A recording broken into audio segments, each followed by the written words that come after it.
Hello and welcome to the E-Mentor. তো আজিৰ পৰা আমি এটা নতুন সিৰিজ ষ্টাৰ্ট কৰিব গৈ আছোঁ। এইটো হৈছে ক্লাছ 10ৰ বিজ্ঞান। আমি প্ৰথম চেপ্টাৰৰ পৰা একদম লাষ্ট চেপ্টাৰলৈকে আমি ডিটেইলছত আলোচনা কৰিম। আমি সেই ডিছকাশ্যন আমি কৰিম আমাৰ টেক্সট বুকৰ বেচিছত, মানে টেক্সট বুকত যি দিয়া আছে সেই টেক্সট বুকখিনিৰ বস্তুখিনি ভালদৰে বুজি ল'ম, ভালদৰে এনালাইচিছ কৰিম। তাৰ পৰা কেনেধৰণৰ কুৱেশ্যন আহিব পাৰে সেইবোৰৰ বিষয়ে ডিছকাছ কৰিম। গতিকে সকলোকে অনুৰোধ কৰিম আপোনালোকে কিতাপ বহি উলিয়াই ল'ব আৰু যিবিলাক ইম্পৰ্টেণ্ট বস্তু সেইবিলাক নোট কৰি যাব। আৰু ক্লাছটো ষ্টাৰ্ট কৰাৰ আগতে মই আপোনালোকক জনাব বিচাৰিম, যদি এতিয়ালৈকে আপোনালোকে চেনেলটো ছাবস্ক্ৰাইব কৰা নাই তেনেহ'লে প্লিজ ছাবস্ক্ৰাইব কৰি ল'ব। আৰু যদি আপোনালোকৰ বন্ধু বান্ধৱীয়ে ক্লাছ 10ত আছে তেনেহ'লে সকলোকে শ্বেয়াৰ কৰিব। তো এতিয়া ষ্টাৰ্ট কৰোঁ আমাৰ আজিৰ চেপ্টাৰ। তো চেপ্টাৰটো হৈছে আমাৰ ৰাসায়নিক বিক্ৰিয়া আৰু সমীকৰণ। তো আমি ক্লাছ 9তে পাই আছোঁ ৰাসায়নিক পৰিৱৰ্তন আৰু ভৌতিক পৰিৱৰ্তন কি বস্তু। তো আজি তথাপিতো আমি অলপ বেছিক ডিটেইলছখিনি কৈ দিওঁ। ৰাসায়নিক বিক্ৰিয়া, ৰাসায়নিক পৰিৱৰ্তন আৰু ভৌতিক পৰিৱৰ্তন কি বস্তু। ভৌতিক পৰিৱৰ্তন মানে যিবিলাক বস্তু আমি খালী চকুৰে দেখা পাওঁ বা আমি অনুভৱ কৰিব পাৰোঁ যে এইবোৰ হৈ আছে। ঠিক আছে, আমি খালী চকুৰে দেখা পোৱা বস্তুবোৰে ভৌতিক পৰিৱৰ্তন বুলি কোৱা হয়, য'ত তাৰ আকাৰ আকৃতিহে চেঞ্জ হয়, তাৰ ভিতৰৰ কিছু মানে একো বেলেগ প্ৰপাৰ্টি আৰু একো পৰিৱৰ্তন নহয়। যে ধৰি লওক কাগজখন যদি আমি ফাৰি দিওঁ সেইটো হৈছে কি ভৌতিক পৰিৱৰ্তন, কাৰণ কাগজখন ফাৰি দিয়াৰ পিছতো নতুন পদাৰ্থ এটা সৃষ্টি হোৱা নাই, সেইটো কাগজে আছে এতিয়ালৈকে। ধৰি লওক মই কলম এডাল ভাঙি চিঙি চুৰমাৰ কৰি দিলেও কাগজখনৰ ফাৰোতে আমি কি হয়, আকৃতি চেঞ্জ হৈ যায়। ঠিক আছে, এইবোৰ হৈছে আমাৰ ভৌতিক পৰিৱৰ্তন। কিন্তু ৰাসায়নিক পৰিৱৰ্তন বুলি ক'ব গ'লে ৰাসায়নিক পৰিৱৰ্তন কোনবিলাক, যিবিলাকত মানে পৰিৱৰ্তন হয়, এটা নতুন পদাৰ্থ সৃষ্টি হয় যাৰ ধৰ্মবিলাক কমপ্লিটলি বেলেগ হয়, বুজিছে। তো সেইবোৰক কি হয় ৰাসায়নিক পৰিৱৰ্তন বুলি কোৱা হয়। তেনেহ'লে সেই তাৰ ডেফিনেশ্যনৰ পৰা আমি ক'ব পাৰিম ৰাসায়নিক বিক্ৰিয়া মানে কি, এনেধৰণৰ পৰিৱৰ্তন, এনেধৰণৰ প্ৰক্ৰিয়া যাৰ দ্বাৰা কি হয় এটা বা ততোধিক বস্তুৰ পৰা এটা নতুন ধৰ্মৰ নতুন পদাৰ্থ সৃষ্টি হয়। ইয়াতে এটা কথা মনত ৰাখিব লাগিব যে ইয়াতে কৈছোঁ কি নতুন ধৰ্মৰ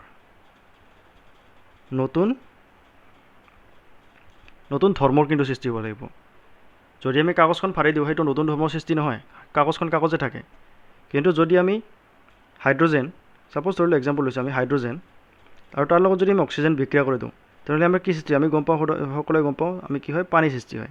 তো ইয়াতে হাইড্ৰজেন কি, হাইড্ৰজেন বহুত ৰিয়েক্টিভ বস্তু। হাইড্ৰজেনে কি কৰে, জুই জ্বলাত সহায় কৰে, অক্সিজেনেও জুই জ্বলাত হয়, কিন্তু তাৰ মিশ্ৰণ যিটো আছে এইটো তাৰ ৰিয়েকশ্যন কৰি যিটো বিক্ৰিয়া কৰি আমি পালোঁ পানী, তো পানী কি কৰে আমাৰ জুইক নুমুৱাতহে সহায় কৰে। গতিকে ইয়াৰ পৰা কি গম পায়, হাইড্ৰজেনৰ ধৰ্ম বেলেগ, অক্সিজেনৰ ধৰ্ম বেলেগ, আৰু দুয়োটাকে মিলাই দিয়াৰ পিছত তাৰ ধৰ্মটো আৰু কমপ্লিটলি বেলেগ হৈ গ'ল। গতিকে এইটো হৈছে আমাৰ ৰাসায়নিক পৰিৱৰ্তন আৰু ইয়াকে ৰাসায়নিক বিক্ৰিয়া বুলি কোৱা হয়, বুজিছে। তেনেহ'লে আমি যদি ভালদৰে ক'বলৈ যাওঁ ৰাসায়নিক বিক্ৰিয়া মানে কি, যে যি প্ৰক্ৰিয়াৰ দ্বাৰা এটা বা ততোধিক বস্তুৰ পৰা এটা নতুন ধৰ্মৰ নতুন পদাৰ্থ সৃষ্টি হয় তাক কি বুলি কোৱা হয়, ৰাসায়নিক বিক্ৰিয়া বুলি কোৱা হয়। ঠিক আছে, অ'কে। তো এতিয়া যদি ভালদৰে চাবলৈ যাওঁ এই ৰাসায়নিক বিক্ৰিয়া যে আছে, এই ৰাসায়নিক বিক্ৰিয়াৰ পৰা আমি ৰাসায়নিক বিক্ৰিয়া যে হৈ আছে সেইটো কেনেকৈ গম পাম। তো আপোনালোকে ইয়াতে কিতাপখনত যদি ভালদৰে ওলাই আছে তেনেহ'লে গম পাব ইয়াত এই 4টা পৰিৱৰ্তন হয়। প্ৰথমটো হৈছে অৱস্থাৰ পৰিৱৰ্তন। ঠিক আছে, এইটো অৱস্থাৰ পৰিৱৰ্তন হ'ব পাৰে। তাৰপিছত ৰঙৰ পৰিৱৰ্তন হ'ব পাৰে, তাৰপিছত গেছৰ উৎপত্তি হ'ব পাৰে আৰু উষ্ণতাৰ পৰিৱৰ্তন হ'ব পাৰে। ঠিক আছে, ইয়াৰ উপৰি আৰু এটা মষ্ট অফ দ্য টাইম দিয়া হয়, সেইটো হৈছে কি অধক্ষেপ গঠন। যদি আমি গম পাইছোঁ যে অধক্ষেপ মানে এই যে তলত জমা হৈ থাকে, তো সেই ধৰণৰ যদি গোটা বস্তু বা তেনেধৰণৰ বস্তু যদি জমা হৈ থাকে সেইটো হৈছে অধক্ষেপ। গতিকে যদি অধক্ষেপ গঠন হয় তেনেহ'লে আমি ক'ব পাৰিম যে ইয়াতে মানে ৰাসায়নিক বিক্ৰিয়া হৈ আছে। এইটো বস্তু আপোনালোকে নোট কৰি ল'ব, এইটো বেছিভাগ কুৱেশ্যন অহা দেখা যায় যে, আৰু MCQ হিচাপত যিহেতু আছে গতিকে এইবাৰ MCQ হিচাপত আমি ভালদৰে চাব লাগিব। এইবিলাক আহিব পাৰে যে অপশ্যনত দিব পাৰে যে কোনটো ৰাসায়নিক বিক্ৰিয়াৰ এটা পৰিৱৰ্তন নহয়, তো এনেধৰণৰ দিব পাৰে। তো ইয়াৰ 4টা বস্তু মনত ৰাখিব, আৰু যদি এইটো মনত ৰাখিব খোজে এইটো নোট কৰি ল'ব। ঠিক আছে, তো এতিয়া আমি ৰাসায়নিক সমীকৰণত আহোঁ। ৰাসায়নিক সমীকৰণ মানে যদি এটা ৰাসায়নিক বিক্ৰিয়া হৈ আছে সেইটোক আমি লিখিতভাৱে কেনেধৰণে প্ৰকাশ কৰিম। তো সেইটো হৈছে আমাৰ ৰাসায়নিক সমীকৰণ হিচাপে প্ৰকাশ কৰোঁ আমি। ঠিক আছে, ইয়াত যদি আমি শব্দ সমীকৰণ হিচাপত চাওঁ, শব্দ সমীকৰণ মানে ইংলিছত হয় ৱাৰ্ড ইকুৱেশ্যন। তো শব্দ সমীকৰণ হিচাপত চালে ইয়াতে কি দিছে মেগনেছিয়াম আৰু অক্সিজেন। অলপমান এক মিনিট। তো ইয়াত মেগনেছিয়াম, তো মেগনেছিয়াম আৰু অক্সিজেন বিক্ৰিয়া হৈ কি কৰিছে মেগনেছিয়াম অক্সাইড সৃষ্টি কৰিছে। এইটো হৈছে আমাৰ শব্দ সমীকৰণ, এইটো হৈছে আমাৰ শব্দ সমীকৰণ, কাৰণ ইয়াতে অনলি শব্দ আমি ইউজ কৰিছোঁ, বুজিছে। আৰু এটা কথা মনত ৰাখিব, এটা বিক্ৰিয়াত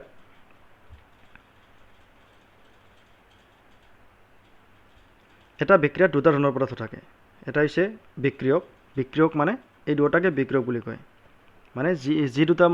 মাজত বিক্ৰিয়া হৈ আছে সেইটোতো হৈছে বিক্ৰিয়ক। আৰু বিক্ৰিয়াজাত পদাৰ্থ মানে সেই পদাৰ্থ দুটা বিক্ৰিয়া কৰি কি পদাৰ্থ সৃষ্টি কৰিছে এইটো হৈছে আমাৰ বিক্ৰিয়াজাত পদাৰ্থ। ঠিক আছে, বিক্ৰিয়ক মানে কি? বিক্ৰিয়ক মানে হৈছে যি বস্তু বিক্ৰিয়া কৰিছে। ধৰি লওক ইয়াতে যদি আমি মেগনেছিয়াম বুলি কওঁ, মেগনেছিয়াম আৰু অক্সিজেন কি হ'ব আমাৰ? মেগনেছিয়াম আৰু অক্সিজেন কি হ'ব? বিক্ৰিয়ক। ঠিক আছে,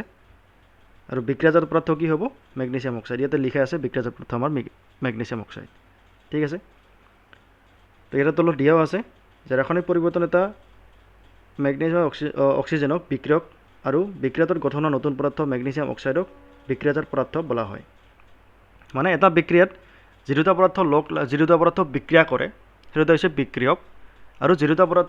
যি পদাৰ্থ নতুন সৃষ্টি কৰে সেইটো হৈছে আমাৰ বিক্ৰিয়াজাত পদাৰ্থ, যদি আমি শ্বৰ্ট ফৰ্মত ক'বলৈ যাওঁ সেইটোৱে। ঠিক আছে, তো ইয়াত দেখা গৈছে এই প্লাছ চিনটো কিয় দিয়া হয়? কাৰণ এইটো দেখুৱাৰ কাৰণে যে মেগনেছিয়াম আৰু অক্সিজেনৰ মাজত বিক্ৰিয়া হৈ আছে, সেইটো দেখাবৰ কাৰণে দিয়া হয়। মানে বেলেগ বেলেগ পদাৰ্থক যদি আমি মানে পৃথক কৰিব যাওঁ তেনেহ'লে আমি প্লাছ চিনটো দিয়া হয় বিক্ৰিয়া এটাত। ঠিক আছে, অ'কে। তো এতিয়া আমি আহোঁ ৰাসায়নিক সমীকৰণ কেনেধৰণে লিখা হয়। এইটোতো আমাৰ শব্দ সমীকৰণ হ'ল, এইটো আমাৰ শব্দ সমীকৰণ, কাৰণ এতিয়া আমি শব্দ ইউজ কৰিছোঁ। এতিয়া যদি আমি সংকেত ইউজ কৰোঁ তো কেনেধৰণে লিখা হয় আমি গম পাওঁ। মেগনেছিয়ামক কেনেধৰণে লিখে? Mg বুলি লিখে, ৰাইট। আৰু অক্সিজেনক O2 বুলি লিখে। অক্সিজেনক O2 বুলি কিয় লিখে সেইটোতো আমি হয়তো গম পাওঁ, কাৰণ অক্সিজেনে অকলে থাকিব নোৱাৰে। অক্সিজেনক দুটা অক্সিজেন অণু মিলিহে এটা পৰমাণু দুটা পৰমাণু লগ লাগিহে এটা অণু সৃষ্টি কৰিব পাৰে। গতিকে যদি আমি প্ৰকৃতিত যিবিলাক অক্সিজেন আছে সেইবিলাক অক্সিজেন সদায় O2 হিচাপতে থাকে, O হিচাপত নাথাকে কেতিয়াও। ঠিক আছে, তো এইটো যদি ভালদৰে চাবলৈ যাওঁ তেতিয়া কি আছে? আমাৰ মেগনেছিয়াম আছে আৰু অক্সিজেন আছে। মেগনেছিয়াম আৰু অক্সিজেন লগ লাগি কি হৈছে? আমাৰ মেগনেছিয়াম অক্সাইড হৈছে। ঠিক আছে, তো এইটো হৈছে আমাৰ সাংকেতিকভাৱে কেনেধৰণে লিখা হয় এইটো। তো মেগনেছিয়াম, এইটো আমাৰ মেগনেছিয়ামৰ সংকেত Mg, আৰু অক্সিজেন O2, এইটো O2টো হৈছে আমাৰ অক্সিজেনৰ সংকেত। ঠিক আছে, আৰু এই মেগনেছিয়াম আৰু অক্সিজেন লগ লাগি কি হৈছে? MgO হৈছে। ঠিক আছে, তো এইটো হৈছে আমাৰ এটা সমীকৰণ। ইয়াত কিন্তু যদি ভালদৰে মনোযোগ দিওঁ আমি, ইয়াতে আমাৰ সমান চিনৰ বাওঁফালে কি আছে? অক্সিজেন ইয়াতে দুটা আছে, কিন্তু সোঁফালে কি আছে? অক্সিজেন পৰমাণু এটা আছে।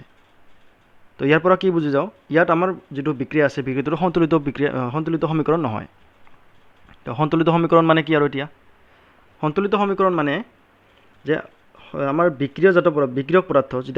যিবিলাক আমাৰ বিক্ৰিয়ক পদাৰ্থ আছে, বিক্ৰিয়ক পদাৰ্থৰ মাত্ৰা মানে কিমানটা বিক্ৰিয়ক আছে আৰু বিক্ৰিয়াজাত পদাৰ্থ কি আছে, তাত মানে যিবিলাক পৰমাণু আছে পৰমাণুৰ সংখ্যা একেই হ'ব লাগিব। আৰু এইটো কিহৰ কাৰণে হয়? এইটো হয় আমাৰ ইয়াতে লিখা আছে, এইটো হয় আমাৰ law of conservation of mass বা ভৰৰ নিত্যতা সূত্ৰ। ঠিক আছে, তো ভৰৰ নিত্যতা বিধি মতে কি আছিল? যে ৰাসায়নিক বিক্ৰিয়া এটাত ভৰৰ সৃষ্টি বা বিনাশ হ'ব নোৱাৰে। এইটো লিখা আছে তলত, মই লিখা নাই এইটো। ঠিক আছে, এই সূত্ৰমতে কি কয়? ৰাসায়নিক বিক্ৰিয়া এটাত ভৰৰ সৃষ্টি বা বিনাশ হ'ব নোৱাৰে। সেইকাৰণে কি হয় আমাৰ ইয়াতে যিবিলাক আছে, ছাপ'জ ইয়াতে মেগনেছিয়াম আৰু অক্সিজেন আৰু মেগনেছিয়াম অক্সাইড এই দুয়োটাতে আমাৰ অক্সিজেন যিমান আছে বাওঁফালে সিমান সোঁফালে থাকিব লাগিব। মেগনেছিয়াম যিমান সোঁফালে আছে সিমান বাওঁফালে থাকিব লাগিব, মানে দুয়োফালে সমান সমান থাকিব লাগিব। এইটো হৈছে আমাৰ ভৰৰ নিত্যতা বিধিয়ে সূচায় আমাক। তো ইয়াৰ পৰা যদি ভালদৰে চাবলৈ যাওঁ তেনেহ'লে কেনেধৰণে আমি সন্তুলিত কৰিব পাৰিম সেইটো আমি পিছত আহি আছোঁ। তো এই যিটো সমীকৰণ আছে য'ত আমাৰ পৰমাণুৰ মাত্ৰা, পৰমাণুৰ সংখ্যা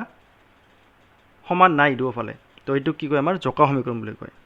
যে জোকা সমীকৰণ এইটো লিখা আছে জোকা ৰাসায়নিক সমীকৰণ, ইয়াৰ ইংলিছত কি বুলি কয় স্কেলিটেল কেমিকেল ইকুৱেশ্যন বুলি কয়। ঠিক আছে, তো এতিয়া আমি অলপ আগতে এটা বস্তু এৰি আহিলোঁ, সেইটো হৈছে আমাৰ এইটো মেগনেছিয়াম ফিটা। এইটো কুৱেশ্যন বেছিভাগে অহা দেখা যায়। তো মেগনেছিয়াম ফিটাডাল উজ্জ্বল বগা শিখাৰে জ্বলি এটা বগা পাউডাৰত পৰিণত হোৱা নিশ্চয় দেখিছে। এইটো হৈছে আমাৰ এই এক্টিভিটিটোত কৈছে। ইয়াত এটা আমাৰ 2 নম্বৰ যিটো পইণ্ট আছে এইটো চালে গম পাম আমি, মেগনেছিয়াম ফিটা এডাল বলীয়া কাগজেৰে বা চেণ্ড পেপাৰেৰে ঘঁহি পৰিষ্কাৰ কৰি লোৱা হয়। তো এইটোৰ পৰা কুৱেশ্যন আহে যে মেগনেছিয়াম ফিটা এডাল জ্বলোৱাৰ আগতে কিয় বালিয়া কাগজেৰে ঘঁহা হয় বা চাফা কৰি লোৱা হয়। তো ইয়াৰ এনচাৰ কি হয়, কাৰণ যেতিয়া আমাৰ মেগনেছিয়াম ফিটাডাল যদি অ'পেনলি থোৱা হয়, ধৰি লওক মেগনেছিয়াম ফিটাডাল অ'পেনলি থোৱা হৈছে, তেনেহ'লে ইয়াত আমাৰ যিটো বায়ুমণ্ডলৰ অক্সিজেন বেলেগ ধৰণৰ যিবিলাক কেমিকেল আছে বা এলিমেণ্টছ আছে সেইবিলাকে কি কৰিব বিক্ৰিয়া কৰিব, বিশেষকৈ অক্সিজেন। তো অক্সিজেনে বিক্ৰিয়া কৰি কি হ'ব মেগনেছিয়াম অক্সাইড সৃষ্টি কৰিব। ঠিক আছে, মেগনেছিয়াম অক্সাইডৰ এটা তৰপ সৃষ্টি কৰিব ইয়াৰ ওপৰত, আৰু যিয়ে তাক পৰৱৰ্তী মানে জ্বলাত অসুবিধা যোগায়। সেইকাৰণে কি হয় ইয়াৰ ওপৰৰ লেয়াৰটো চাফা কৰি লোৱা হয় যাতে জ্বলাত সুবিধা হয় আৰু ভালদৰে জ্বলিব পাৰে। আমি আহোঁ সন্তুলিত ৰাসায়নিক সমীকৰণ তেনেধৰণে সন্তুলিত কৰিব লাগে। তো ইয়াতে এক্সাম্পল দিছে কি আমাৰ জিংক আৰু ছালফিউৰিক এচিড। এই যিটো সংকেত আছে এইটো হৈছে আমাৰ ছালফিউৰিক এচিড, এইটো হয়তো সকলোৱে জানে। আৰু ইফালে কি সৃষ্টি হৈছে জিংক ছালফেট লগতে হাইড্ৰজেন গেছ। ঠিক আছে, তো ইয়াতে যদি ভালদৰে চাবলৈ যায় চাওক জিংক আৰু জিংক ইফালে ঠিকে আছে, জিংক H2 মানে হাইড্ৰজেন দুটা আছে, ইফালে হাইড্ৰজেন দুটা আছে। ঠিক আছে, ইয়াতে SO4 আছে দুয়োফালে। তো ইয়াৰ পৰা গম পালোঁ কি যে এইটো সন্তুলিত সমীকৰণে আছে। তলত এখন তালিকাখন দিছে চাওক, জিংক বিক্ৰিয়কত LHS মানে বাওঁফালে বিক্ৰিয়কত কি আছে এটা আছে, বিক্ৰিয়াজাত পদাৰ্থটো কি আছে এটাই আছে। ইয়াতে দুটা আছে, ইয়াতে দুটা আছে, ইয়াতে এটা আছে, ইয়াতে এটা আছে, ইয়াতে চাৰিটা আছে, ইয়াতে চাৰিটা আছে। মানে ইয়াৰ পৰা গম পালোঁ এইটো ৰাসায়নিক সমীকৰণটো সন্তুলিত হৈ আছে। কিন্তু ইয়াতে যদি ভালদৰে চাবলৈ যাওঁ আমি আইৰণ আৰু পানী, তো আইৰণ আৰু পানীৰ লগত যদি বিক্ৰিয়া কৰোঁ কি হয় আইৰণ অক্সাইড লগতে হাইড্ৰজেন গেছ ওলায়। ঠিক আছে, তো ইয়াত কেনেধৰণে আমি সন্তুলিত কৰিব পাৰোঁ সেইটো ভালদৰে চাই লওঁ এইবাৰ। প্ৰথমতে এইটো ইমান ডিটেইলছত যাব নালাগে, এইটোত মই ইজিলি অলপ বুজাই দি আছোঁ। সন্তুলিত কৰোঁতে সদায় মনত ৰাখিব যিটো আটাইতকৈ বেছি আছে তাৰ পৰা ষ্টাৰ্ট কৰিব লাগিব। ঠিক আছে, এনেধৰণে তালিকা আমিতো এক্সামত যদি যাওঁ তেনেহ'লে তালিকা বনাই কৰাটো সম্ভৱ নহয় আৰু নকৰেও বেছিভাগে, কিন্তু তথাপি যদি ইচ্ছা যায় তেনেহ'লে তালিকা বনাই ল'ব পাৰে যাতে গম পায় যে কিমানটা পৰমাণু কিমানটা কেনেধৰণে মিলাব লাগে আমি সেইটো গম পোৱাৰ কাৰণে আমি তালিকাটো বনাই ল'ব পাৰোঁ। ঠিক আছে, তো আমি ষ্টাৰ্ট কৰোঁ এতিয়া। প্ৰথমতে ষ্টাৰ্ট কৰিব ক'ৰ পৰা লাগে, এটা যদি ভালদৰে চাওঁ আমি ইয়াতে আইৰণ এটা আছে, ইয়াতে আইৰণ তিনিটা আছে,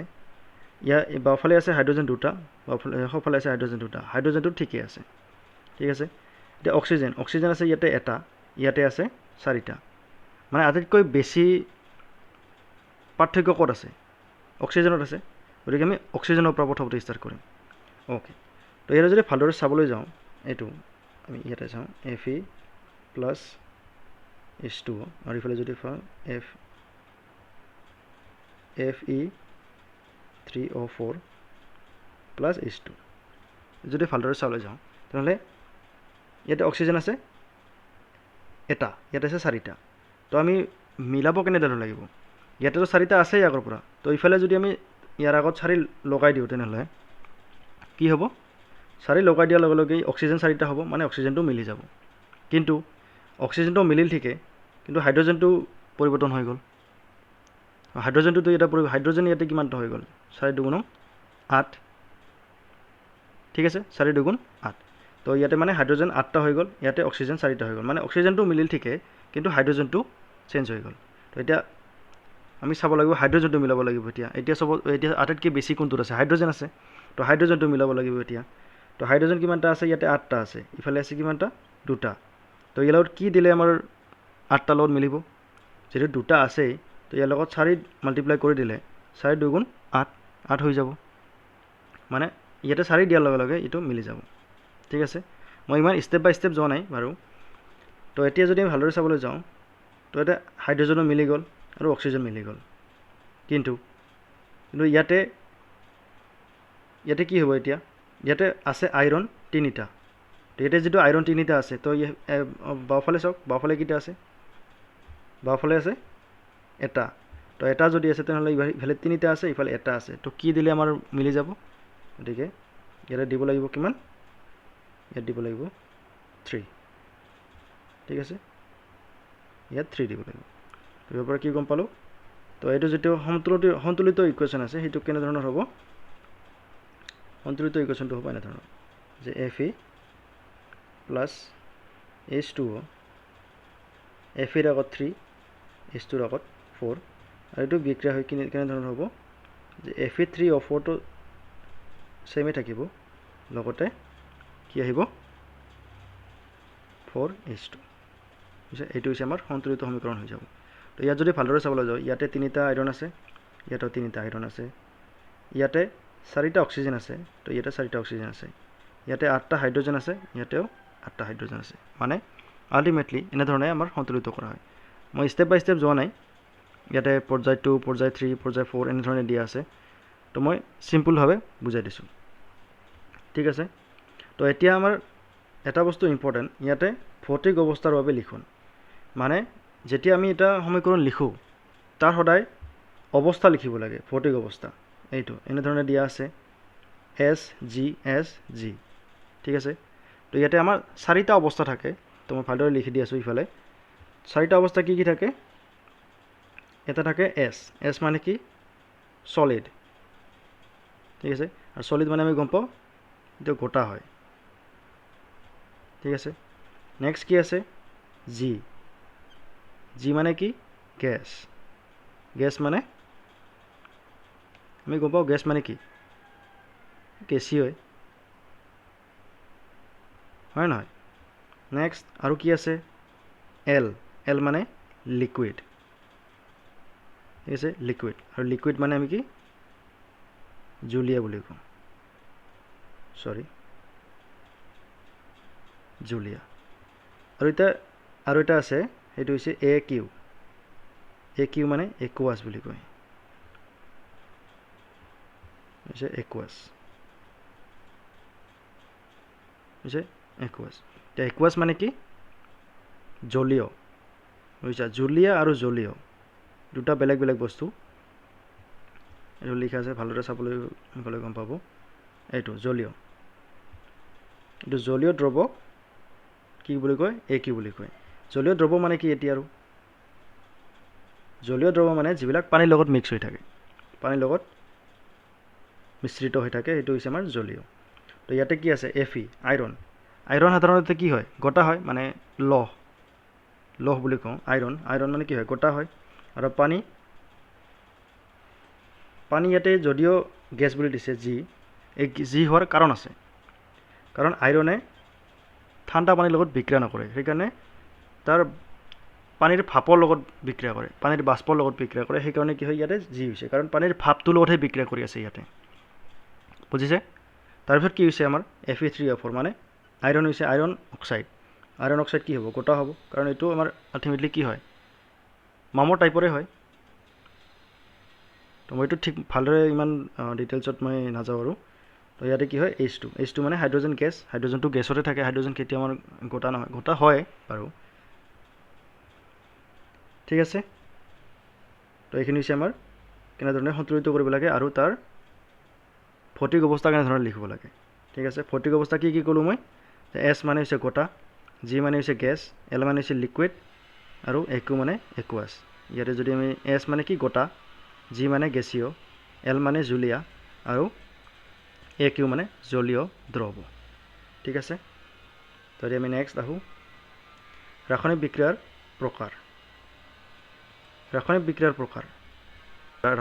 প্ৰকাৰ কেইটা আছে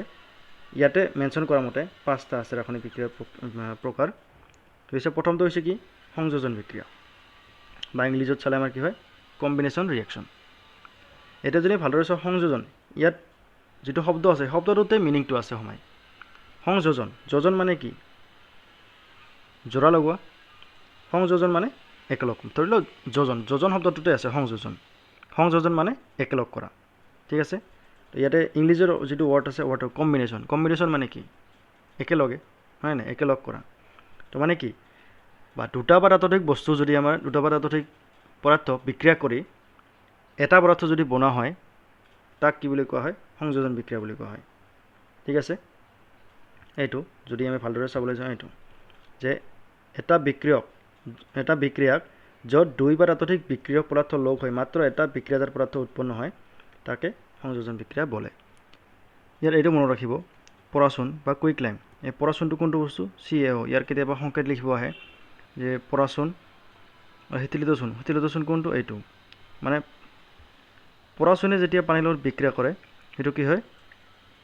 হিতিলিতচুন সৃষ্টি কৰে আৰু এইটো এটা সংযোজন বিক্ৰিয়াৰ এটা উদাহৰণ বুজিছে ইয়াত দেখা পাব CaO কেলছিয়াম অক্সাইড আৰু H2O মানে পানী যদি বিক্ৰিয়া কৰে তেনেহ'লে কি হয় কেলছিয়াম হাইড্ৰক্সাইড সৃষ্টি হয় মানে এটা দুটা বস্তু লগ হৈছে আৰু দুটা বস্তু লগ হৈ এটা তৃতীয় বস্তু সৃষ্টি কৰিছে মানে দুটা বা ততোধিক বস্তু লগ লাগি কি হয় যদি এটা নতুন বস্তু সৃষ্টি কৰে তেতিয়া কি হয় সংযোজন বিক্ৰিয়া হয় গতিকে ইয়াৰ পৰা গম পাম যে এইটো এটা আমাৰ কি হ'ল সংযোজন বিক্ৰিয়াৰ উদাহৰণ ঠিক আছে তো আৰু কিছুমান সংযোজন বিক্ৰিয়াৰ উদাহৰণ আছে ঠিক আছে এইটো এটা উদাহৰণ কয়লাৰ দহন ঠিক আছে কয়লাৰ দহনটো কি হয় ইয়াতে দহন এই দহন শব্দটো মনত ৰাখিব দহন বা ইংলিছত কম্বাষ্টন বুলি কয় কম্বাষ্টন তো ইয়াত কি হয় দহন কৰিলে সদায় কি হয় অক্সিজেনৰ লগত বিক্ৰিয়া হয় মনত ৰাখিব কিন্তু এনেকুৱা নহয় যে অক্সিজেনৰ লগত বিক্ৰিয়া কৰিলেই দহন হয় কিন্তু দহন কৰিলে অক্সিজেনৰ লগত বিক্ৰিয়া হ'বই ঠিক আছে তো ইয়াতে কি হৈছে কাৰ্বনটো হৈছে সলিড ইয়াতে এছ মানে সলিড বুজাইছে মানে গটা বস্তু আৰু অক্সিজেনটো সদায় গেছ থাকে গতিকে গেছৰ লগত কাৰ্বন যদি বিক্ৰিয়া কৰে তেনেহ'লে কি হয় কাৰ্বন ডাই অক্সাইড সৃষ্টি কৰিছে ঠিক আছে তো ইয়াৰ পৰা এটা বস্তু গম পালে যে চাওক নহ'লে ইয়াতে কি আছে গটা আছে আৰু ইয়াতে গেছ আছে কিন্তু ইয়াতে নতুন বস্তু সৃষ্টিটো কেনেধৰণৰ হ'ল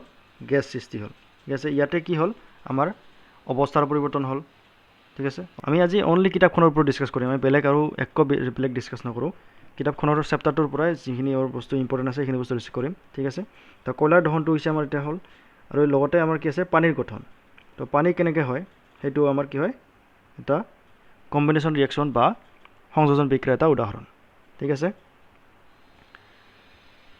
এতিয়া আমি ডিছকাছ কৰোঁ তাপবৰ্জী ৰাসায়নিক বিক্ৰিয়া এই মাত্ৰ মই ক'লোঁ উষ্ণতাৰ পৰিৱৰ্তন হয়নে নাই তো কিছুমান ৰিয়েকশ্যনত কিছুমান বিক্ৰিয়া কি হয় উষ্ণতা বৃদ্ধি পায় আৰু কিছুমান কি হয় উষ্ণতাৰ হ্ৰাস পায় গতিকে যেতিয়া এটা বিক্ৰিয়াত কি হয় তাপৰ উদ্ভৱ হয় ঠিক আছে তাপৰ উদ্ভৱ হয় মানে কি উষ্ণতা বৃদ্ধি পাব অভিয়াছলি হয় নাই ঠিক আছে যিবোৰ বিক্ৰিয়াত কি হয় বিক্ৰিয়াজাত পদাৰ্থ উৎপন্ন হোৱাৰ লগতে তাপৰ উদ্ভৱ হয় সেইবোৰক কি হয় তাপবৰ্জী ৰাসায়নিক বিক্ৰিয়া বোলা হয় ঠিক আছে যিবিলাক মই অলপ মাৰ্ক কৰিছোঁ এইবিলাক আপোনালোকেও কিতাপত মাৰ্ক কৰি থ'ব পিছত আমাৰ ৰিভিজন কৰিব সুবিধা হ'ব তো তাপবৰ্জী বিক্ৰিয়াৰ কিছুমান উদাহৰণ দিয়া আছে আমাক প্ৰাকৃতিক গেছৰ দহন ঠিক আছে প্ৰাকৃতিক গেছ আচলতে মিথেন বেছিভাগ 75% আমাৰ মিথেন থাকে তো সেইকাৰণে মিথেন বুলি কোৱা হৈছে CH4 মানে কি মিথেন ঠিক আছে তো CH4 লগত যদি আমি অক্সিজেন বিক্ৰিয়া কৰোঁ তেনেহ'লে কি হয় কাৰ্বন ডাই অক্সাইড আৰু পানী উৎপন্ন হয় লগতে তাপ উৎপন্ন হয় বুজিছে তীব্ৰ পৰিমাণৰ তাপ উৎপন্ন হয় এই যাক CNG এইটো CNG মানে কি কম্প্ৰেছ নেচাৰেল গেছ মানে কি প্ৰাকৃতিক গেছ হয় নাই ঠিক আছে তো CNG মানে কি এই প্ৰাকৃতিক গেছৰে অলপমান কম্প্ৰেছ কৰি দিয়া হয় প্ৰেছাৰ দিয়া হয় তো তেতিয়া আমাৰ কি হয় কম্প্ৰেছ নেচাৰেল গেছ সৃষ্টি হয় ঠিক আছে ওকে এতিয়া ইয়াতে এটা বস্তু বহুত ইম্পৰ্টেণ্ট এই হৈছে শ্বসন এই শ্বসনটো আমাৰ কিয় তাপবৰ্জী বিক্ৰিয়া বুলি কোৱা হয় বুজিছে ইয়াতে দিয়া আছে তোমালোকে জানেনে শ্বসনটো এটা তাপবৰ্জী বিক্ৰিয়া তো শ্বসনটো আমাৰ কিয় তাপবৰ্জী বিক্ৰিয়া হয় সেইটো আমি ডিছকাছ কৰোঁ এতিয়া ঠিক আছে চাওক আমি পঢ়ি লওঁ তো জীয়াই থাকিবলৈ আমাৰ শক্তি লাগে ঠিক আছে শক্তিটো লাগিবই কাৰণ শক্তি নথকাকৈ আমি জীয়াই থাকিব নোৱাৰোঁ মানে আমি এই শক্তি খাদ্যৰ পৰা পাওঁ ঠিক আছে আমি খাদ্যৰ পৰা পাওঁ আমি খাদ্য যদি নাখাওঁ তেনেহ'লে কি হয় আমাৰ ভোক লাগে বা আমি নিজকে দুৰ্বল ফিল কৰোঁ হয় নাই তো গতিকে আমাক কি লাগে শক্তি ক'ৰ পৰা পাওঁ আমি খাদ্যৰ পৰাই পাওঁ আমাক যিমানবোৰ শক্তি পাওঁ আমি কি হয় আমি বাহিৰৰ পৰাই আমি খাদ্য গ্ৰহণ কৰিব লাগে আমিতো নিজে খাদ্য সৃষ্টি কৰিব নোৱাৰোঁ গছৰ দৰে হয় নাই ঠিক আছে তো হজম প্ৰক্ৰিয়াত খাদ্যবস্তু সৰল পদাৰ্থই ভাঙি যায়। উদাহৰণস্বৰূপে চাউল, আলু আৰু ৰুটিত কাৰ্বহাইড্ৰেট থাকে আৰু এই কাৰ্বহাইড্ৰেটবোৰ গ্লুক'জলৈ ভাঙি যায়। আমি হজম প্ৰক্ৰিয়াত কি হয়, ইয়াতে জীৱন প্ৰক্ৰিয়া নামৰ চেপ্টাৰ আছে, জীৱন প্ৰক্ৰিয়া নামৰ চেপ্টাৰত আমি ভালকৈ বুজি পাম যে হজম প্ৰক্ৰিয়া বা পাচন প্ৰক্ৰিয়া, পাচন ৰেচন, ঠিক আছে। তো সেইবিলাক আমি গম পাম। তো ইয়াতে কি দিছে চাওক, তো কাৰ্বহাইড্ৰেটবোৰ কি হয়, গ্লুক'জলৈ ভাঙি যায় আৰু এই গ্লুক'জ আমাৰ দেহৰ কোষৰ অক্সিজেনৰ সৈতে লগ লাগি শক্তিৰ যোগান ধৰে। বুজিছা এইটো যে এই গ্লুক'জে, এইটো বস্তু মনত ৰাখিলে, এইটো বস্তু বহুত ইম্পৰ্টেণ্ট। এই গ্লুক'জে আমাৰ দেহৰ কোষৰ অক্সিজেনৰ লগত লগ হয় আৰু শক্তিৰ যোগান ধৰে। বুজিছা, যিহেতু আমাৰ শক্তিৰ যোগান ধৰে মানে কি, শক্তিৰ সৃষ্টি হয়, হয়নে নহয়? শক্তিৰ যোগান ধৰে মানে কি বুজিলোঁ আমি, শক্তিৰ সৃষ্টি হয় নতুনকৈ, মানে নতুনকৈতো নহয়, মানে শক্তিৰ বিক্ৰিয়াটো সৃষ্টি হোৱাৰ পিছতো লগতে শক্তিৰ সৃষ্টি হয়, হয় নাই? তো গতিকে কি হ'ব, এই শক্তিৰ যোগান ধৰে কাৰণেই আমাৰ কি হয়, শ্বসনটোক তাপবৰ্জিত বিক্ৰিয়া বুলি কোৱা হয়। ঠিক আছে, তো হজম হোৱাৰ পিছতহে আমি শক্তিখিনি পাওঁ খাদ্য বস্তুৰ পৰা, হয় নাই? তো সেই শক্তিখিনি কি বস্তু, এক্সট্ৰাকৈ পাওঁ, হজম হোৱাৰ পিছত আমি শক্তিখিনি এক্সট্ৰাকৈ পাওঁ, হয় নাই? ঠিক আছে, সেইকাৰণে কি হয় আমাৰ তাপবৰ্জিত বিক্ৰিয়া কি বুলি কয়, শ্বসনক তাপবৰ্জিত বিক্ৰিয়া বুলি কোৱা হয়, শ্বসনক তাপবৰ্জিত বিক্ৰিয়া বুলি কোৱা হয়। ঠিক আছে, তো এই বিক্ৰিয়াৰ বিশেষ নামটো হৈছে শ্বসন। ঠিক আছে, সেইকাৰণে নহয়, শ্বসনটো আগৰ পৰা নাম দিয়াই আছে, কিন্তু ইয়াতে কৈ দিছে যে এই গ্লুক'জ যিটো মানে ধৰি লওক কাৰ্বহাইড্ৰেটৰ পৰা গ্লুক'জ হয়, আৰু গ্লুক'জে আমাৰ শৰীৰত কোষত অক্সিজেনৰ সৈতে লগ লাগি কি হয়, শক্তিৰ সৃষ্টি কৰে, আৰু এই বিক্ৰিয়াটোক কি বুলি কোৱা হয়, শ্বসন বুলি কোৱা হয়। আৰু শ্বসনৰ যিটো বিক্ৰিয়া আছে সেইটো অলপ মনত ৰাখিব, গ্লুক'জ মানে কি, C6H12O6। ঠিক আছে, তাৰপিছত লগত কি হয়, অক্সিজেন লগ লাগে আৰু পানী লগ লাগে, বিক্ৰিয়া কৰি কি হয়, কাৰ্বন ডাই অক্সাইড, পানী আৰু শক্তি যোগান ধৰে। ঠিক আছে, এই কাৰ্বন ডাই অক্সাইডখিনি আমি নিশাহত এৰি দিওঁ। ঠিক আছে, পানীখিনি যদি দেহত লাগে তেনেহ'লে আমি ইউজ কৰোঁ, যদি নালাগে তেনেহ'লে আমি বিভিন্ন প্ৰক্ৰিয়াৰ দ্বাৰা বাহিৰত উলিয়াই দিওঁ। ঠিক আছে, আৰু লগতে শক্তিখিনি আমি ব্যৱহাৰ কৰোঁ আমাৰ যিবিলাক শৰীৰৰ বিভিন্ন ধৰণৰ কাম আছে সেই কামবিলাক কৰাৰ কাৰণে। ঠিক আছে, থাৰ্ড কি আছে, বনস্পতিজাত দ্ৰব্যৰ পাচন সাৰলৈ হোৱা পৰিৱৰ্তন এটা তাপবৰ্জিত বিক্ৰিয়া। তো ইয়াতে এইটোৰ বিশেষ এক্সপ্লেনেশ্যন নাই, তো এইটো আমি বিশেষ ডিপত নাযাওঁ, কিন্তু এইটো বস্তু বহুত ইম্পৰ্টেণ্ট। এই যে তোমালোকে জানে না, শ্বসন তাপবৰ্জিত বিক্ৰিয়া, শ্বসনক কিয় তাপবৰ্জিত বিক্ৰিয়া বুলি কোৱা হয়, এইটো এটা কুৱেশ্যনো আছে আপোনালোকৰ এক্সাৰচাইজত নে ক'ত, মই ঠিকমতে গম নাপালোঁ, এক্সাৰচাইজতে হ'ব। তো এইটো বস্তু মনত ৰাখিব। ঠিক আছে, তো এতিয়া নেক্সট ৰিয়েকশ্যন কি আছে আমাৰ, বিযোজন। ঠিক আছে, নেক্সট ৰিয়েকশ্যন আমাৰ কি, বিযোজন ৰিয়েকশ্যন। ঠিক আছে, বিযোজন মানে কি, এই সংযোজন বিক্ৰিয়াৰে ইয়াৰ উল্টা হয়। ঠিক আছে, সংযোজন বিক্ৰিয়াত কি হয়, সংযোজন বিক্ৰিয়াত হয় দুটা বা তাতোধিক বস্তু লগ লাগি কি হয়, এটা নতুন বস্তুৰ সৃষ্টি হয়। ঠিক আছে, ডিকম্পজিশ্যনত কি হয় বা বিযোজনত কি হয়, তাৰ উল্টা হয় যে এটা বস্তুৰ পৰাই দুটা বা তাতোধিক বস্তুৰ সৃষ্টি হয়। বুজিছে, তো এটা বস্তুৰ পৰাই যেতিয়া দুটা বা তাতোধিক বস্তুৰ সৃষ্টি হয় তেতিয়া তাক কি বুলি কোৱা হয়, বিযোজন বিক্ৰিয়া বুলি কোৱা হয়। ঠিক আছে, তো এতিয়া যদি উদাহৰণ হিচাপত চাওঁ তেনেহ'লে কি আছে আমাৰ, চাওক, ফেৰাছ ছালফেট। ঠিক আছে, এইটো ferrous sulphate, FeSO4 ferrous sulphate. ঠিক আছে, যেতিয়া ইয়াক তাপ দিয়া হয়, তাপ দিয়াৰ ফলত কি হয়, ferric oxide, sulphur dioxide, sulphur trioxide সৃষ্টি হয়। ঠিক আছে, তো ইয়াত কি হ'ল, এটা বস্তুৰ পৰাই, তো ইয়াতে আমি কি গম পালোঁ যে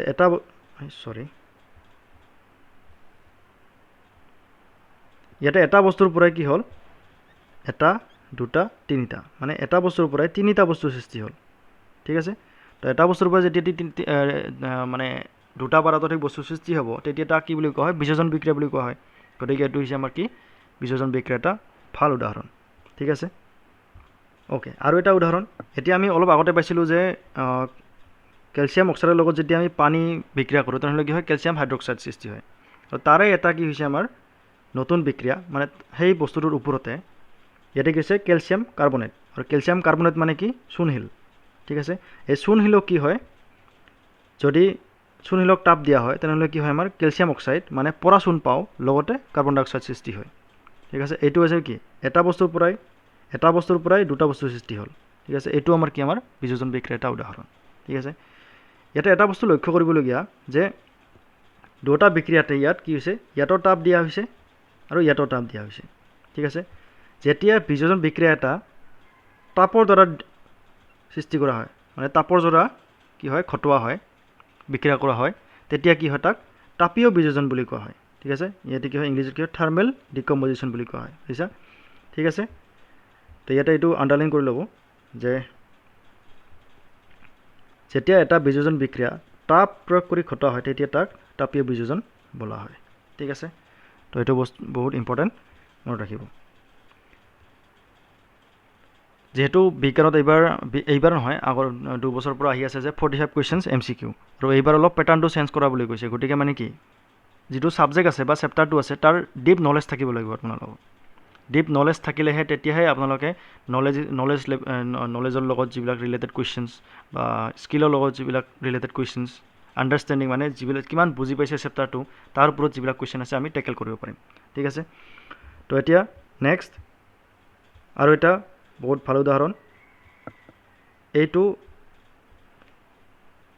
মই ঠিক চিয়'ৰ নহয় কিন্তু এইটো আগতে আহিছে নাই কিন্তু এইটো ইম্পৰ্টেণ্ট মনত ৰাখিব বিযোজন বিক্ৰিয়া যিবিলাক আছে সেইবিলাক কিয় ইম্পৰ্টেণ্ট হয় কাৰণ বিযোজন বিক্ৰিয়াটো অলপমান বেলেগ হয় কাৰণ ইয়াত আমাৰ কি লাগে হয়তো কিবা এটা কেটালিষ্ট লাগিব অনুঘটক বুলি কোৱা হয় আমাৰ অসমীয়াত অনুঘটক লাগিব বা কিবা এটা কণ্ডিশ্যন লাগিব তেতিয়াহে আমাৰ হয় গতিকে ইয়াতে কণ্ডিশ্যন কি আমাৰ সদায় কি হয় তাপ দিব লাগে বা বিদ্যুৎ দিব লাগে বা কিবা বেলেগ ধৰণৰ বস্তু দিব লাগে তেতিয়া কি হয় আমাৰ সেই বিক্ৰিয়াটো হয় ঠিক আছে তো ইয়াতে কি আছে লেড নাইট্ৰেট PbNO3 হ'ল 2 ঠিক আছে এইটো লেড নাইট্ৰেট আৰু লেড নাইট্ৰেটক তাপ দিয়াৰ পিছত কি হয় লেড অক্সাইড নাইট্ৰজেন ডাই অক্সাইড আৰু অক্সিজেন সৃষ্টি হয় গতিকে এটা বস্তুৰ পৰা কি হয় তিনিটা বস্তুৰ সৃষ্টি হয় গতিকে এইটো আমাৰ কি হ'ল বিযোজন বিক্ৰিয়াৰ এটা উদাহৰণ ঠিক আছে তো এই কাৰ্যকলাপবিলাক আপোনালোকে যদি স্কুলত কৰিব পাৰে তেনেহ'লেতো কৰিলেতো ভাল কিন্তু যদি কৰিব নোৱাৰে তেনেহ'লেতো আৰু এতিয়া উপায় নাই লেবৰেটৰীটো চবৰে ভাগ্যত নাথাকে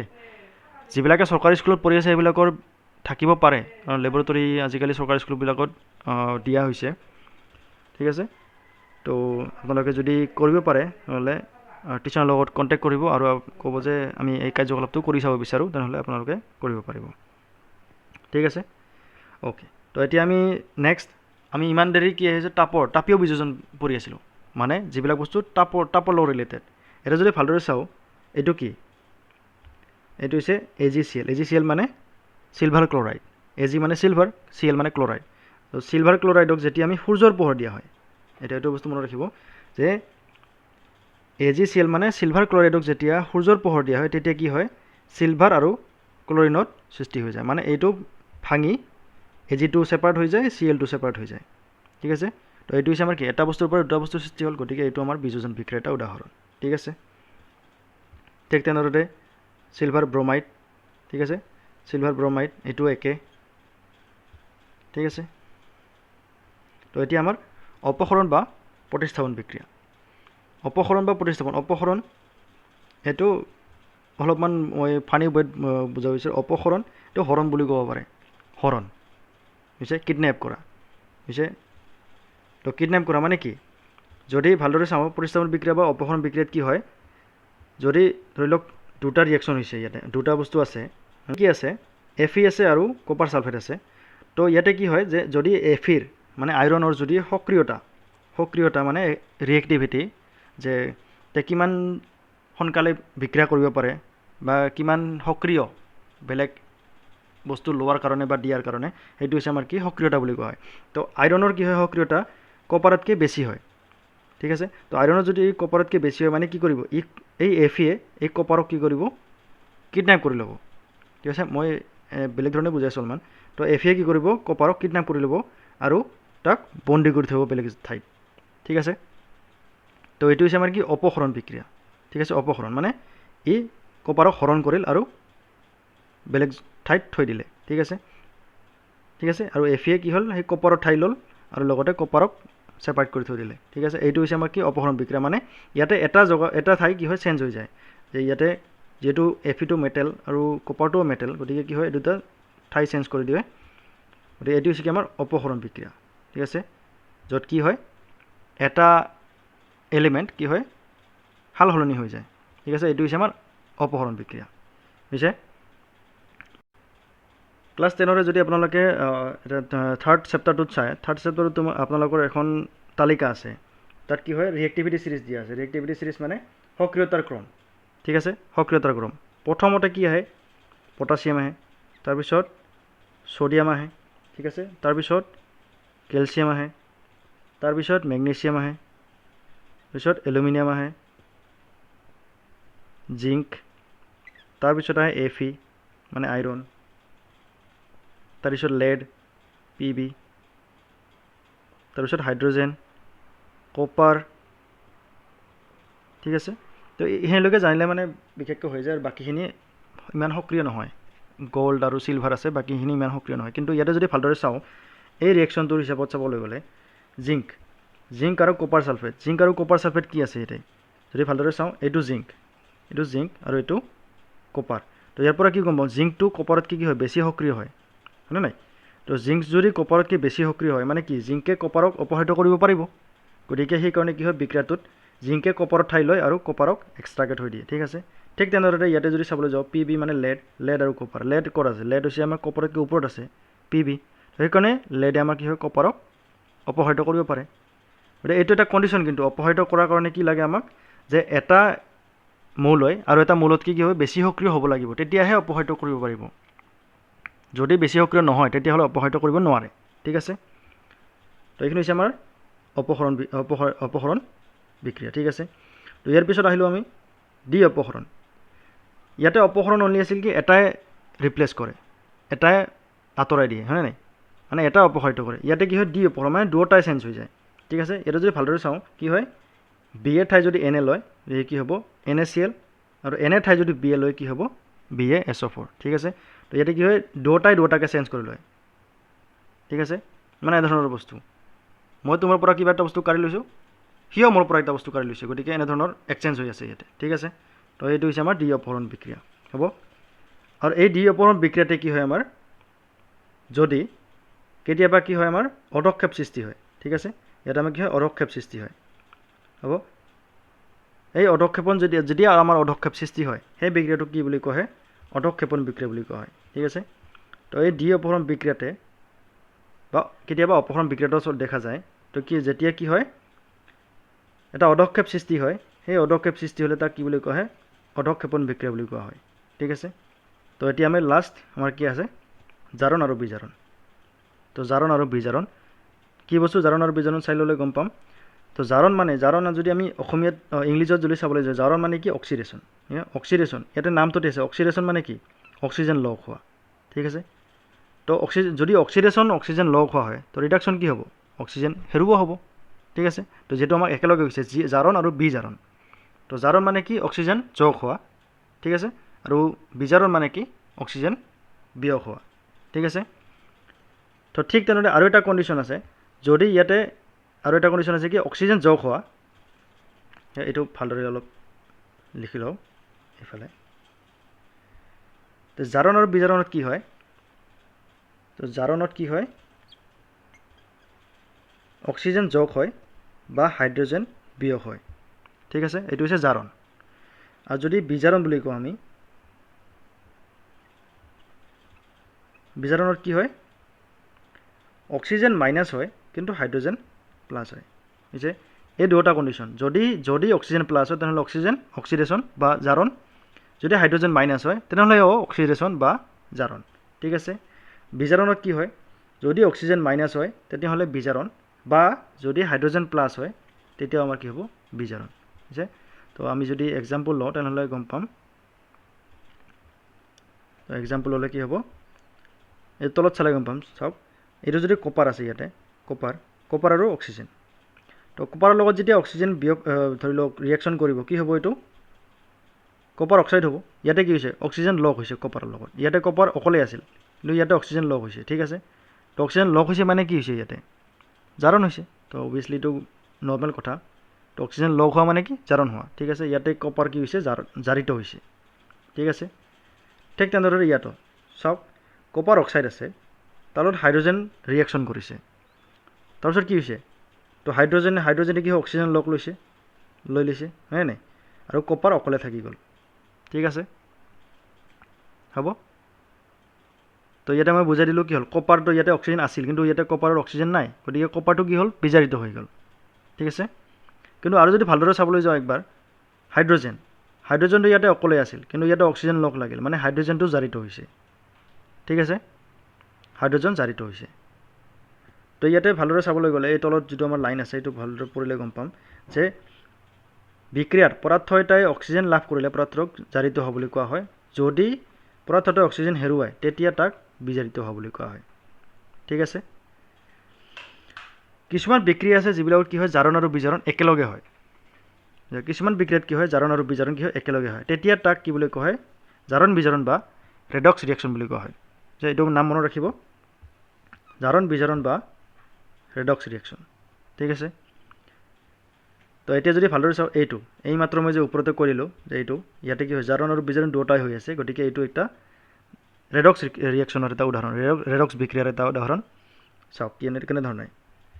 তো এইমাত্ৰ ক'লোঁ মই যে কপাৰটো কি হ'ল কপাৰটো ইয়াতে অক্সিজেন আছিল কিন্তু ইয়াতে অক্সিজেন নাই গতিকে কপাৰটো কি হৈছে বিজাৰিত হৈছে ঠিক আছে কিন্তু ইয়াতে হাইড্ৰজেনটো কি হৈছে হাইড্ৰজেন এতিয়া ইয়াতে অকলে আছিল কিন্তু ইয়াতে আমাৰ হাইড্ৰজেনটো লগত অক্সিজেন লগ লাগিছে মানে কি এইটো হাইড্ৰজেনটো আমাৰ জাৰিত হৈছে ইয়াতে এনেকুৱা নহয় যে কপাৰ যিটো আছে কপাৰটো আমাৰ বিজাৰণ হোৱা বুলি নকয় কোনটো বিজাৰণ হোৱা বুলি কয় কপাৰ অক্সাইডটো বিজাৰিত হৈছে ঠিক আছে কপাৰ অক্সাইডটো বিজাৰিত হয় মানে যদি বিক্ৰিয়ক পদাৰ্থৰ লগত যেটো লগ লাগিছে গতিকে বিক্ৰিয়ক পদাৰ্থটোহে বিজাৰিত হয় বা জাৰিত হয় বুজিছে বিক্ৰিয়াজাত পদাৰ্থ কিন্তু নহয় কেতিয়াও ঠিক আছে মানে কপাৰ অক্সাইডটো ইয়াতে বিজাৰিত হৈছে আৰু হাইড্ৰজেনটো জাৰিত হৈছে ঠিক আছে আন কিছুমান ৰিয়েকশ্যন এইটো জিংক অক্সাইড ইয়াতে জিংক হৈছে মানে বিজাৰিত হৈছে কাৰ্বন আৰু অক্সিজেন লগ লাগিছে মানে কি জাৰিত হৈছে ঠিক আছে বাকি আপোনালোকে অলপ চাই ল'ব ঠিক আছে তো এতিয়া যদি ভালদৰে চাবলৈ যাওঁ আৰু এই অক্সিডেশ্যন বা ৰিডাকশ্যনৰ কিছুমান আমাৰ প্ৰেক্টিকেল ইউজ থাকে প্ৰেক্টিকেল ইউজ কেনেধৰণৰ এইটো চাওক ক্ষয় ভৱন কৰজন বা ক্ষয় ভৱন বুলি কোৱা হয় ক্ষয় ভৱন মানে কি যিকোনো বস্তুৰ ক্ষয় হোৱা ঠিক আছে যিকোনো প্ৰক্ৰিয়াৰে হ'ব পাৰে এতিয়া যদি আমি ইয়াতে ভালদৰে চাবলৈ যাওঁ কেমিকেল ৰিয়েকশ্যনত মানে ৰাসায়নিক বিক্ৰিয়াৰ দ্বাৰা কি হয় ক্ষয় হয় কেনেধৰণে হয় চাওক যে লৰ নতুন বস্তুবোৰ প্ৰথমতে চিকচিকা হৈ থাকে কিন্তু কিছুদিন পিছত সিহঁতৰ গাত ৰংচুৱা মুগা বৰণৰ পাউডাৰ চামনি পৰিবলৈ লয় এই প্ৰক্ৰিয়াটোক কি বুলি কয় লত মামৰে ধৰা বুলি কয় ঠিক আছে আমি গম পাওঁ লত মামৰে ধৰে যদি অপেনলি থৈ দিওঁ বা লৰ বস্তু কিছুমান তেনেহ'লে কি হয় ওপৰত মটিয়া কালাৰৰ কি হয় মুগা বৰণৰ পাউডাৰ সৃষ্টি হয় কিছুমান আমাৰ খহিলে যায় কিছুমান আমাৰ খহিলেও নাযায় তো কি হয় তো আন কিছুমান ধাতুৱে একেধৰণে মলিয়ন হৈ পৰে কপাৰ আৰু চিলভাৰৰ ওপৰত এনে চামনিৰ ৰং মন কৰিছানে এখন এতিয়া মই কৈ দিওঁ ইয়াতে তো কপাৰৰ ওপৰত কেনেধৰণৰ ৰং পৰে সেউজীয়া মানে গ্ৰীণ ঠিক আছে আৰু চিলভাৰৰ ওপৰত কি পৰে কলা ৰঙৰ মানে ব্লেক কালাৰৰ ঠিক আছে তো যদি আইৰণৰ কেনেধৰণৰ হয় আইৰণত হয় ৰংচুৱা মুগা ৰঙৰ মামৰে ধৰে বুজিছে আৰু কপাৰত কি ধৰে সেউজীয়া কালাৰৰ মামৰ ধৰে আৰু চিলভাৰত কি হয় কলা ৰঙৰ মামৰ ধৰে ঠিক আছে তো যেতিয়া এইটো বস্তু মনত ৰাখিব এইটো ডেফিনেশ্যন যেতিয়া ধাতু এটা তাৰ চৌপাশৰ বিভিন্ন পদাৰ্থ যেনে জলীয় বাষ্প এচিড আদিৰ দ্বাৰা আক্ৰান্ত হয় তেতিয়া ইয়াৰ ক্ষয় ঘটা বুলি কোৱা হয় এই প্ৰক্ৰিয়াটোক কি বুলি কয় ক্ষয় ভৱন বুলি কোৱা হয় বুজিছে এইটো মনত ৰাখিব মই বাকীখিনি মই ইৰেজ কৰি দি আছোঁ কিন্তু এইটো বস্তু বহুত ইম্পৰ্টেণ্ট ঠিক আছে আশা কৰোঁ আপোনালোকে যদি নোট কৰি আছে তেনেহ'লে ভাল কথা যদি নোট কৰা নাই তেনেহ'লে নোট কৰি ল'ব পিছত আৰু ভিডিঅ'টো চাই ইয়াত কি আছে আমাৰ যেতিয়া ধাতু এটা তাৰ চৌপাশৰ বিভিন্ন ধৰণৰ পদাৰ্থ যেনে জলীয় বাষ্প এচিড আদিৰ দ্বাৰা আক্ৰান্ত হয় তেতিয়া ইয়াৰ ক্ষয় ঘটা বুলি কোৱা হয় আৰু এই প্ৰক্ৰিয়াটোক কি বুলি কোৱা হয় ক্ষয় ভৱন বুলি কোৱা হয় ঠিক আছে তো ইয়াত আছে এইমাত্ৰ মই ক'লোঁ চিলভাৰৰ ওপৰত কি হয় কলা চামনি আৰু কপাৰৰ ওপৰত সেউজীয়া চামনি ক্ষয় ভৱন অন্য এটা উদাহৰণ ঠিক আছে ক্ষয় ভৱনৰ বাবে গাড়ী মটৰ দলং লৰ বেৰ জাহাজ ধাতুৰে তৈয়াৰী সকলো বস্তু বিশেষকৈ লৰে তৈয়াৰী বস্তুবোৰ নষ্ট হ'বই কাৰণ যিহেতু বিক্ৰিয়া কৰি তাৰ ওপৰত যিটো তৰপ আছে তৰপটো বাৰে বাৰে গুচাই থাকিব লগা হয় নাই বা অলপ কমজোৰ কৰি দিয়ে হয় নাই তো সেইকাৰণে কি হয় এইটো দুৰ্বল হৈ পৰে নষ্ট হয় নাই তো লৰ ক্ষয় ভৱন এটা গুৰুতৰ সমস্যা বেয়া হোৱা লৰ সলনি নামত প্ৰতি বছৰে বিভিন্ন বৃহৎ অংকৰ টকা খৰচ কৰা হয় তো এইটো ইমান ইম্পৰ্টেণ্ট নহয় জানিব লগা ইমান নাই কিন্তু এই বস্তুটোৰ বিষয়ে কৰজন কেনেধৰণে ৰোধ কৰিব পাৰি সেইটো আমি ধাতু আৰু ধাতু নম্বৰ চেপ্টাৰটো আমি ডিছকাছ কৰিম ঠিক আছে এতিয়া আৰু এটা বস্তু হৈছে কি আমাৰ দুৰ্গন্ধিতা বা ৰেঞ্চিডিটি দুৰ্গন্ধিতা আমি সচৰাচৰ দেখা পাওঁ খাদ্য বস্তু যদি বেছি মানে ধৰি লওক ৰান্ধি থৈ দিয়ে যদি বেছি দেৰিকৈ থৈ দিয়ে তেনেহ'লে কি হয় অলপ এটা দুৰ্গন্ধ সৃষ্টি হয় সেই দুৰ্গন্ধৰ যিটো সৃষ্টি হয় সেইটো কি বুলি কয় দুৰ্গন্ধিতা বা ৰেঞ্চিডিটি বুলি কোৱা হয় ঠিক আছে চাওক যেতিয়া চৰ্বি আৰু তেল জাৰিত হয় তেতিয়া এইবোৰ দুৰ্গন্ধি হয় ইহঁতৰ গন্ধ আৰু স্বাদ সলনি হয় সাধাৰণতে জাৰণ নঘটিবলৈ চৰ্বি আৰু তেলযুক্ত খাদ্যক কিছুমান পদাৰ্থ প্ৰতিজাৰক পদাৰ্থ বা এণ্টিঅক্সিডেণ্ট বুলি কোৱা হয় যোগ কৰা হয় ঠিক আছে বায়ুৰুদ্ধ পাত্ৰত খাদ্যবস্তুবোৰ ৰাখিলে জাৰণ মন্থৰ হয় ইমান বস্তু জানিব নালাগে কিন্তু মেইন বস্তুটো কি যে বিশেষকৈ কি বস্তু জাৰিত হয় চৰ্বি বা তেল ঠিক আছে এটা বিশেষকৈ কি বস্তু জাৰিত হয় মনত ৰাখিব চৰ্বি আৰু তেল জাৰিত হয় ঠিক আছে আৰু জাৰিত হোৱাৰ পিছত কি হয় সেইবোৰ দুৰ্গন্ধি হয় ঠিক আছে গতিকে যিকোনো বস্তু যেতিয়া তেল বা চৰ্বি থাকে তেতিয়াহে গন্ধ উঠে যদি চৰ্বি বা তেল নাথাকে তেতিয়াহে বহুত দিনলৈকে বাচি মানে ভালে থাকে ঠিক আছে আৰু এই চৰ্বি আৰু তেলযুক্ত খাদ্যক যদি মানে যিবিলাক জাৰণ হোৱাৰ পৰা ৰক্ষা কৰিবলৈ কি বস্তু ইউজ কৰা হয় প্ৰতিজাৰক পদাৰ্থ কিছুমান ইউজ কৰা হয় বুজিছে প্ৰতিজাৰক পদাৰ্থ কিছুমান ইউজ কৰা হয় বাছ এইখিনি বস্তু মনত ৰাখিলে হ'ল আৰু এইটো বস্তুৰ অলপ যদি আপোনালোকে এনচাৰটো জানে তেনেহ'লে কমেণ্ট কৰি জনাব যে চিপছ উৎপাদকসকলে জাৰণ নঘটিবৰ বাবে চিপছৰ পেকেটবোৰ ভিতৰত নাইট্ৰজেন গেছৰ দৰে ভৰাই থয় এইটোতো এনচাৰটো দি আছে চৰি কমেণ্টত একো দিব নালাগে তো এইটোতে এনচাৰটো দি আছে যে চিপছৰ পেকেট মানে ধৰি লওক এইবিলাক আংকেল চিপছ হওক বা কিবা বেলেগ ধৰণৰ কিছুমান থাকে নহয় জাংক ফুড তো সেইবোৰ কি হয় পেকেটৰ ভিতৰত কি হয় নাইট্ৰজেন ভৰাই দিয়া হয় কিয় ভৰাই দিয়া হয় যাতে জাৰণ নঘটে কাৰণ নাইট্ৰজেনটো কি হয় অলপ হেভি হয় অক্সিজেনতকৈ সেইকাৰণে কি হয় নাইট্ৰজেনটো তলৰ যিখিনি বস্তু আছে সেইখিনি কভাৰ কৰি থয় আৰু অক্সিজেনে বিক্ৰিয়া কৰিব নোৱাৰে সেইকাৰণে কি হয় বহুত দিনলৈকে বাচি থাকে ঠিক আছে তো এইখিনি বোধ কৰি এইখিনি আমাৰ চেপ্টাৰটো ইয়াতে ফিনিছ হ'ল তো আশা কৰোঁ আপোনালোকে ভিডিঅ'টো ভাল পাইছে আৰু যদি কিবা ডাউট থাকে তেনেহ'লে আপোনালোকে কমেণ্ট কৰি জনাব আৰু আমি ইয়াৰ MCQ কিছুমান প্ৰেক্টিছ কৰিম লগতে কুৱেশ্যন এনচাৰ দিব ট্ৰাই কৰিম আৰু আই থিংক কুৱেশ্যন এনচাৰ আপোনালোকে নিজে বনাব পাৰিব যদি আপোনালোকে ভালদৰে বুজি পাইছে তেনেহ'লে ঠিক আছে আৰু বাছ এইখিনিয়ে লগ পাম নেক্সট আমাৰ চেপ্টাৰ নাম্বাৰ 2ত আমি লগ পাম আৰু লগতে আমি গণিতৰো চেপ্টাৰ আৰম্ভ কৰিম তো থেংক ইউ ভেৰি মাছ সকলোৱে ইমান মনোযোগেৰে শুনাৰ কাৰণে ইমান লাষ্টলৈকে যদি শুনি আছে তেনেহ'লে আপোনালোকে হয়তো ভিডিঅ'টো ভাল পাইছে তেনেহ'লে আপোনালোকে লাইক শ্বেয়াৰ আৰু ছাবস্ক্ৰাইব নিশ্চয় কৰি দিব আৰু কমেণ্ট কৰি জনাব ভিডিঅ'টো কেনেধৰণৰ লাগিল বা কিবা যদি ফিডবেক আছে তেনেহ'লে আপোনালোকে ভিডিঅ'ত কমেণ্ট কৰি জনাব ঠিক আছে thank you lot of thanks thank you everyone